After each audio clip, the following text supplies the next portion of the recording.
You'll hear from someone whom I love very much. He is my contemporary, and he and I cross over in a lot of ways. Among other things, we're just about the same age, but also we both married registered nurses, and both of us have been very proud of that part of our life.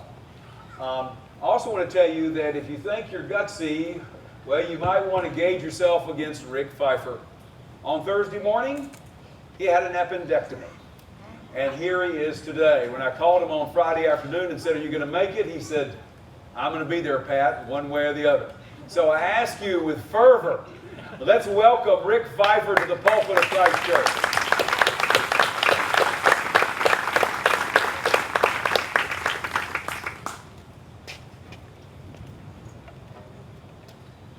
First of all, I want to thank Jeannie and David MacArthur and Patrick for inviting me to speak to you before this third consecration Sunday.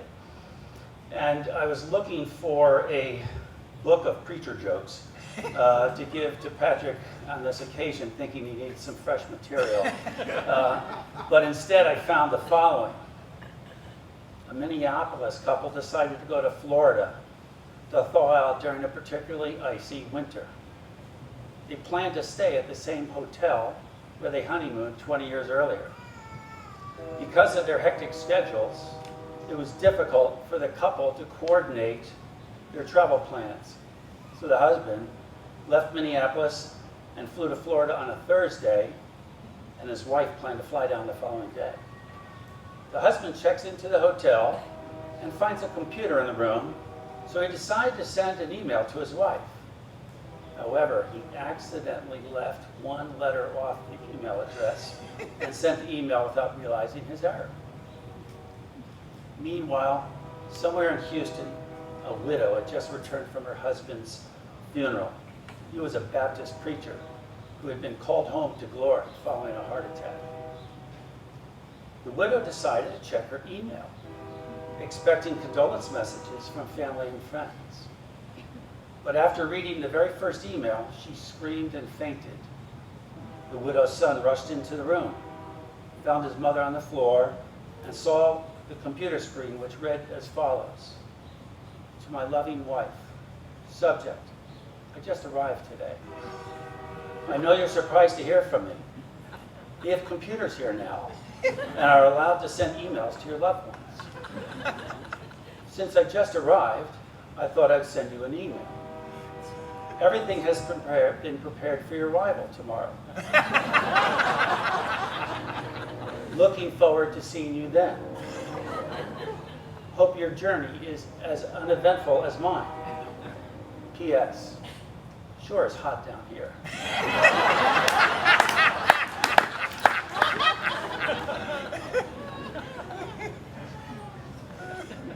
Now I can relate a little to this, as I too have lost my wife Carol, but did not find emails like this one following her funeral service.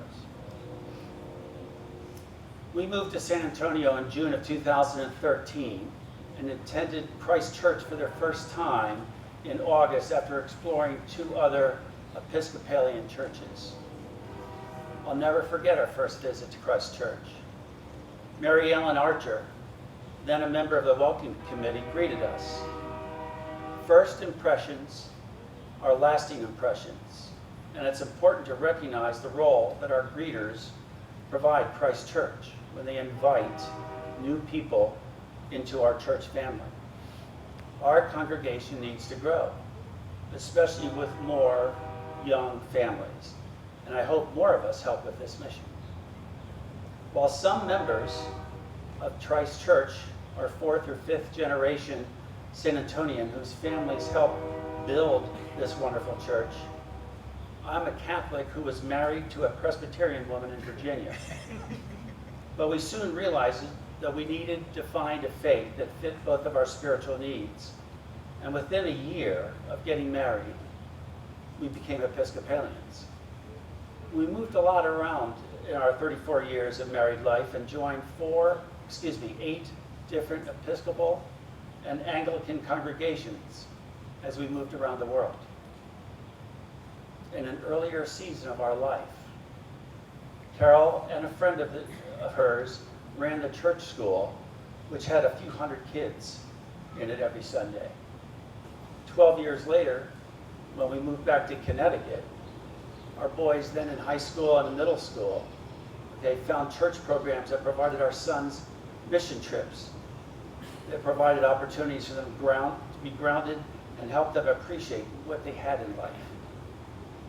All the churches that we belong to nurtured our entire family's Christian life and allowed us to serve others.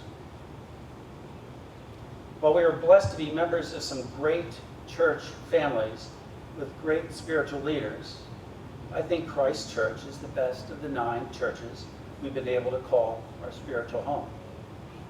In fact, it was the way in which many of you in this congregation helped Carol and me while she battled cancer for 18 months that led my brother-in-law to declare, if all churches were like yours, everyone would go to church. Let me repeat that. If all churches were like yours, everyone would go to church.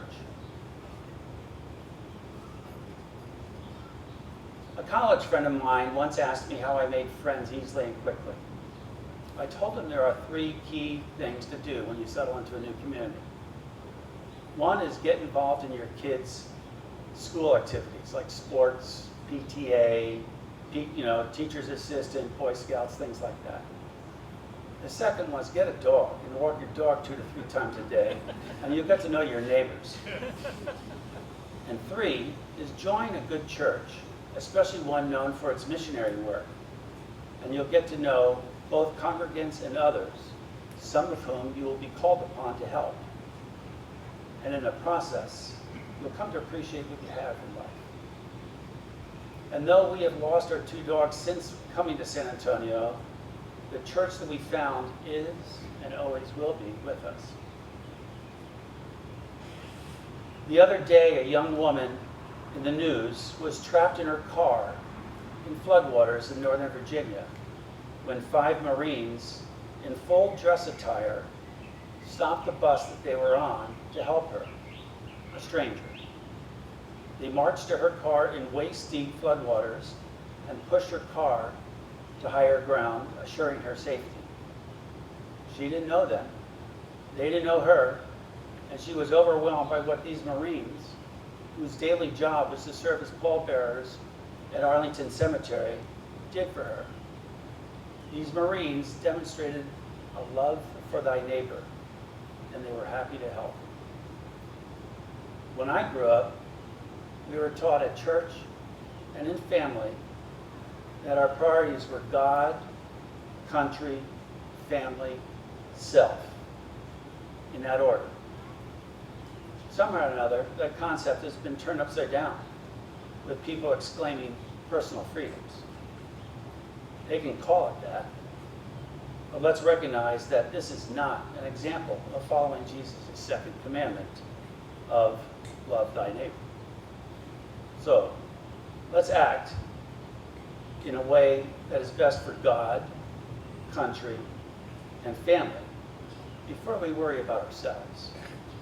Let's act like the Marines in Arlington, Virginia. Let's find our own daily missions to make the lives of neighbors and strangers better and not prioritize our personal freedoms. These are the lessons that we learn from Christian leaders like those here at Christ Church. And I hope all of you will continue to serve the missions of this church that it provides to its neighbors in San Antonio and beyond. We must remember that faith, ministry, and good works are the mission of every Christian. As it tells us in James 2, what good is it, my brothers and sisters, if someone claims to have faith but has no deeds? Can such faith save them? Suppose a brother or a sister is without clothes and daily food.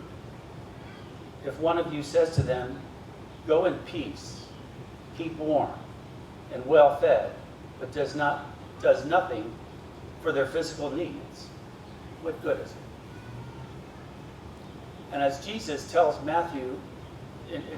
in Matthew 25 in the Sermon on the Mount, The king will reply, truly I tell you, whatever you did for one of the least of these brothers and sisters of mine, you did for me. For I was hungry, and you gave me nothing to eat. I was thirsty, and you gave me nothing to drink. I was a stranger, and you did not invite me in. I need clothes, and you did not clothe me. I was sick and in prison, and you did not look after me. They also will answer, Lord, when did I see you hungry, or thirsty, or a stranger, or needing clothes, or sick and in prison, and did not help you? You will reply, truly I tell you, whatever you did not do for one of the least of these, you did not do for me. So let me finish with my own personal story. When my wife Carol and I moved to San Antonio, we didn't know a single person here. We moved from Connecticut after buying an oil field construction company in South Texas. Carol did as she had in prior moves.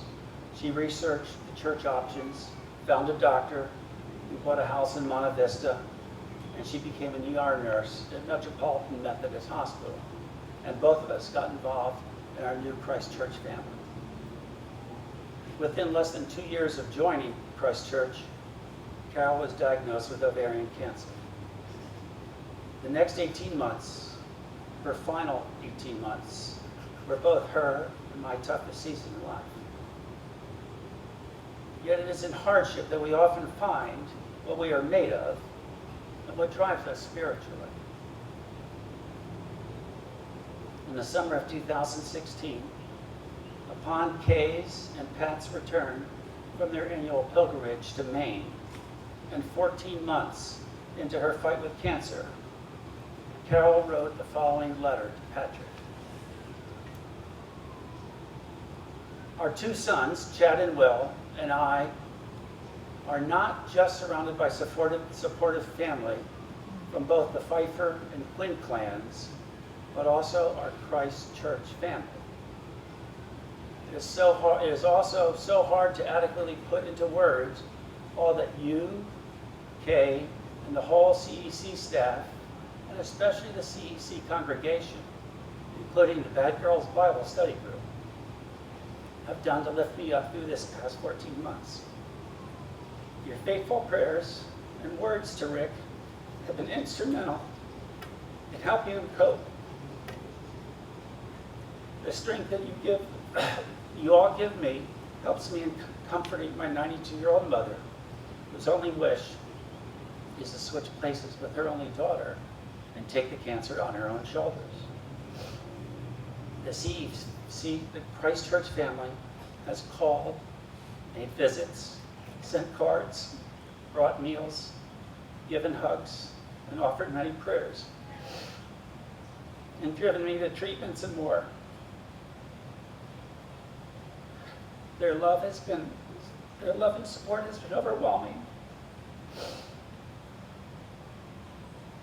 Carol went on to praise Patrick, saying, I have learned so much from you about what being a part of the church community is really about. So to my CEC family, you redefine for me what it means to be a member of a supporting Christian family. Never did Carol's illness shake her love and belief in Jesus Christ and her desire to meet her Maker. And please know that this strong Christian belief was upheld by many of you amongst us today. I cannot imagine other people going through their final days without a strong belief in what awaits us and without the support of brothers and sisters like you. I encourage you to appreciate what we have here within the Christ Church family. P.S. I am in a new season of my life. I found the new love of my life right here in Christ Church family. She's one of those pretty women in the choir. So you never know what awaits you and what you will find when you walk through that door as an active member of the Christ Church community. My hope and prayers are that this will be one of the best decisions of your life, as it has been for me for all the seasons of my life. It's been my honor to speak with you today. Go in God's grace.